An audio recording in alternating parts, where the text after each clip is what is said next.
Durante quase toda a sua vida, o engenheiro mecânico João Gurgel perseguiu uma meta: produzir um carro 100% nacional. Ele demorou, mas contra todos os prognósticos, conseguiu. Apresentou seu primeiro projeto de automóvel genuinamente brasileiro em 1949, quando ainda era estudante da Escola Politécnica da Universidade de São Paulo. O carro, pensado por ele, levava o nome de Tião, mas não agradou muito ao professor, que reclamou. No Brasil, carro não se faz, se compra. O aluno quase foi reprovado, mas pouco importou. A frase entrou por um ouvido e saiu pelo outro. Durante 27 anos, a Gurgel Motores, fundada no fim dos anos 60, produziu cerca de 40 mil veículos e chegou a ser avaliada em 200 milhões de reais em números atualizados. Ao longo de sua trajetória, João Gurgel gostava de dizer que, em oposição às montadoras multinacionais, sua empresa era muito nacional. Tinha quem considerasse os automóveis que ela produzia meio feiosos, com design antiquado, quadradão, pouco confortável. Era verdade. Mas eles também eram pau para toda a obra, encaravam qualquer terreno e tinham uma mecânica com fama de durar para sempre. As carrocerias, feitas de fibra de vidro, resistiam à ferrugem e aguentavam até pedrada. Até hoje, esses carros estão por aí, como item de colecionador. Eu passei algumas histórias interessantes com o Gurgel, e uma delas pelo simples fato dele ser feito de fibra, não é nem porque ele era um Gurgel. Teve uma chuva de granizo, teve um problemão em São Paulo, uma série de telhados acabaram, carros destruídos, vidro quebrado e tudo mais. E eu com o Gurgel no meio do trânsito, bem tranquilo, aquelas pedronas batendo no carro, espirrando para tudo que é lado, e não aconteceu nada no carro. Mas nada. Em muito, o relativo sucesso da empreitada de João Gurgel se deve à produção desse carro sólido, robusto, um nicho de mercado que era ignorado pelas gigantes do setor e que ele dominou. Mas não para sempre.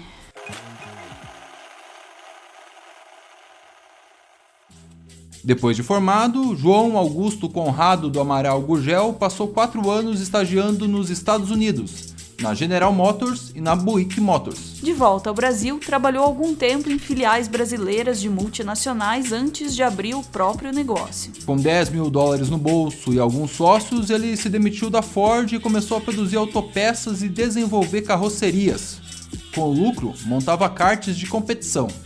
Depois, carro para crianças. O próximo passo foi fabricar uma espécie de buggy com mecânica Volkswagen, batizado de Ipanema. Apresentado no Salão do Automóvel, até que fez sucesso. A virada de chave aconteceu em 1969, quando o engenheiro fundou a Gurgel Motores. Ele desenvolveu seu próprio chassi, que é a estrutura básica de um automóvel, onde todo o resto se assenta. Era feito de um material batizado de Plastil, uma mistura de plástico e aço patenteada pelo engenheiro. Uma outra inovação pensada por ele foi um sistema rudimentar, mas eficaz para evitar que os carros ficassem presos em atoleiros. Ele freia uma roda de cada vez. Aí que nem você pega a roda que está patinando, você freia ela e a outra roda sai do buraco. Mas aí você deixa a tração só naquela roda? Você deixa a tração só em uma roda. A roda que está no alto, ela para com o freio e aí a força do motor vai para outra roda que tira ele do buraco. Autor do livro Gurgel, um sonho forjado em fibra, o jornalista Lelis Caldeira, em certa ocasião, definiu seu biografado como um cara genial, muito à frente de seu tempo, uma espécie de professor Pardal. Nos anos 70, Gurgel entrou firme no mercado de jipes, que consumiam pouco combustível e tinham uma manutenção barata. O Ipanema sofreu modificações, ficou ainda mais robusto e recebeu o nome de Chavante, que mais tarde viraria o modelo X12. O Chavante chegou a ser adotado pelo Exército e pela Aeronáutica do Brasil, que compraram um grande lote de veículos, além da Polícia Militar. Foi também encomendado pelas Forças Armadas de outros países. A certa altura, cerca de 25% da produção era destinada à exportação. Em uma entrevista para a revista Pesquisa FAPESP, em 2004, Lelis Caldeira contou: O X12 era táxi na Bolívia, carro para deserto no Oriente Médio e veículo para turismo no Caribe. Com o vento a favor, Gurgel transferiu suas instalações da cidade de São Paulo para Rio Claro, a 170 quilômetros de distância. O terreno, de 400 mil metros quadrados, era bem mais amplo e mais à frente abrigaria também a fábrica de seu carro elétrico.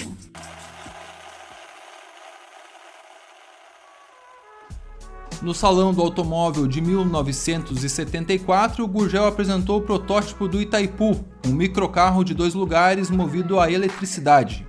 A ideia era que ele pudesse ser recarregado em tomadas domésticas de 220 volts. Não era exatamente uma novidade, já que carros do tipo existem desde o século XIX, mas foi o primeiro projeto do tipo na América Latina. O nome era, obviamente, uma homenagem à usina hidrelétrica que começava a ser construída em Foz do Iguaçu. Em tese, o Itaipu seria uma alternativa à primeira crise do petróleo, que tinha estourado um ano antes, provocando desabastecimento e fazendo o preço dos combustíveis dispararem. E também uma maneira de dispensar o consumo de etanol, que estava sendo estimulado no Brasil por meio do pró-álcool, bancado pelo governo militar. Gurgel era um inimigo visceral do programa. Eu tive a oportunidade de entrevistá-lo naquele programa Roda Viva da TV Cultura.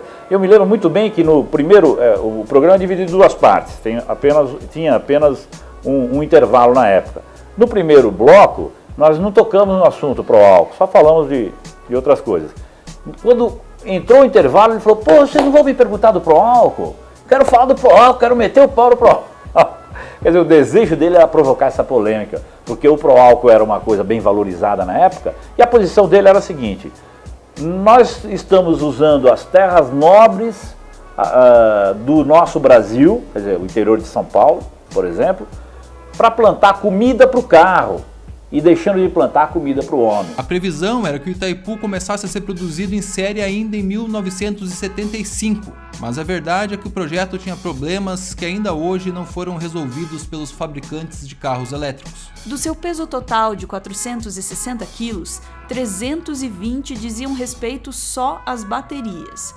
Ele atingia no máximo 60 km por hora e não percorria mais de 50 antes de precisar ser reabastecido. Plugado na tomada, levava 10 horas para recarregar. Apenas 27 unidades acabaram produzidas. A fábrica tentou retomar o projeto algum tempo depois, com um furgão elétrico. As cerca de 1.000 unidades montadas fizeram parte da frota de companhias como a Telebrás e a Telesp. Só que também não durou muito, pelos mesmos problemas enfrentados anteriormente. O fracasso, no entanto, não abalou o prestígio de Gurgel. Em 1979, ele tinha exposto toda a sua linha, então com 10 modelos, no Salão de Genebra, na Suíça, um dos mais importantes do mundo.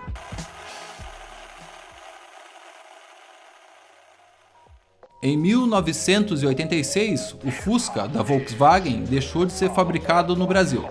Era a oportunidade perfeita para João Gurgel. No ano anterior, ele tinha apresentado o protótipo do Senna, sigla para Carro Econômico Nacional, o primeiro totalmente fabricado e projetado no Brasil, incluindo o motor. A ideia era produzir 2.000 unidades por ano de um veículo altamente popular, o carro mais barato do país. Sua vocação era estritamente urbana e ele mal atingia os 100 km por hora. Em compensação, era extremamente econômico e podia fazer quase 20 km com um único litro de combustível. Em uma entrevista para a revista Quatro Rodas, em 2013, o proprietário de um modelo fabricado em 1991 definiu o carro assim: ele é um carrinho urbano, divertido e despretensioso. Fica reservado aos momentos de lazer pelo bairro, no máximo uma esticada até um encontro de antigos. Já viajei com ele, mas seu desempenho é modesto. Na estrada, ele é um peixe fora d'água. Para viabilizar a produção, a Gurgel Motores lançou no mercado um lote de 10.000 ações da empresa. Para adquirir o automóvel, você agora precisava também se tornar um sócio. O proprietário estrelou a campanha publicitária na TV. Na mídia impressa, os anúncios tinham um mote um tanto, digamos, pretensioso. Eles perguntavam: se há 80 anos Henry Ford convidasse você para ser seu sócio, você não aceitaria? Acabou dando certo. Cada novo acionista pagou o equivalente a $7.000 pelo carro, mais $1.500 pelas ações. Mesmo assim, o valor ainda era menor do que o dos modelos mais baratos da concorrência. É que o governo tinha dado uma forcinha e concedido ao carro nacional uma alíquota bem menor do imposto que incide sobre produtos industrializados. Por conta da baixa cilindrada do motor, ele recolhia apenas 5% de IPI, contra 25% dos demais. Foi lançado com pompa e circunstância em Brasília em um desfile do dia 7 de setembro, o dia da independência. É que João Gurgel era bom de marketing também. A proposta dele tinha esse apelo do carro nacional, né? Que é uma coisa que sempre mexe com o brio do povo, com o brio do próprio empresário e da imprensa, né? Que representa aí. Então acho que não teve uma pegação no pé dele da imprensa, ao contrário, teve apoio. Nós chegamos na época, eu trabalhava no Jornal do Carro, que foi o primeiro suplemento de automóvel que surgiu na imprensa brasileira, e nós testávamos os carros do Gurgel. E nós, com certeza, éramos um pouco condescendentes na hora de você fazer a avaliação, considerando todas as dificuldades que ele tinha. Até começar a ser efetivamente produzido, o Senna mudou de nome por conta de uma disputa judicial com o piloto Ayrton Senna, que ficou incomodado com a sonoridade da sigla, igual a do seu sobrenome. O carro de Gurgel passou a se chamar BR-800. A unidade número 1000 foi entregue em 1990. Era para ser um período de triunfo. Na mesma época, a Gurgel Motores tinha cerca de 70 concessionárias espalhadas pelo país. No mesmo ano, no entanto, a tempestade perfeita se armou.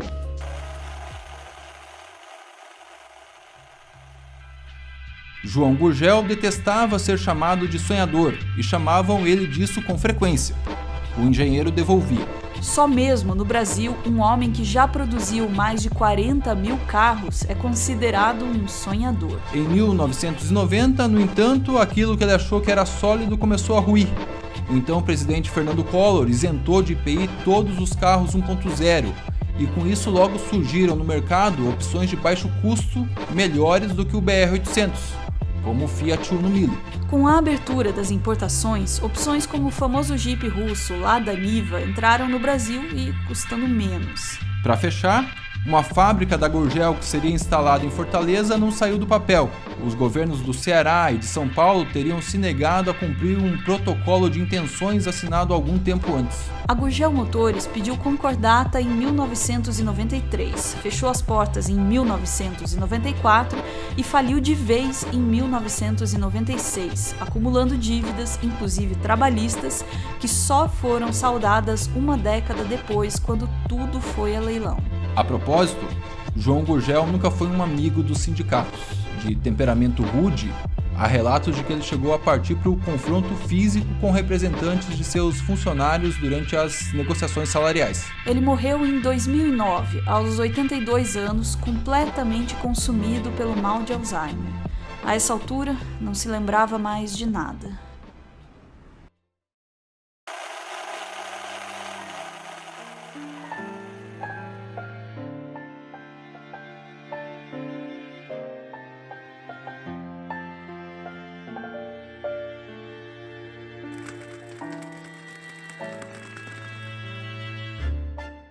Muito obrigado por ver esse vídeo até o final. Meteoro é mantido graças a uma campanha de financiamento coletivo. Quem participa aparece aqui no finalzinho para receber o nosso agradecimento e, claro, para homenagear quem ama. Hoje a gente vê aí o Daniel acompanhado do amor da sua vida, a Satela, para quem ele dedica a mensagem que segue. Aonde quer que estejamos, para sempre. Beijo, gente. Valeu!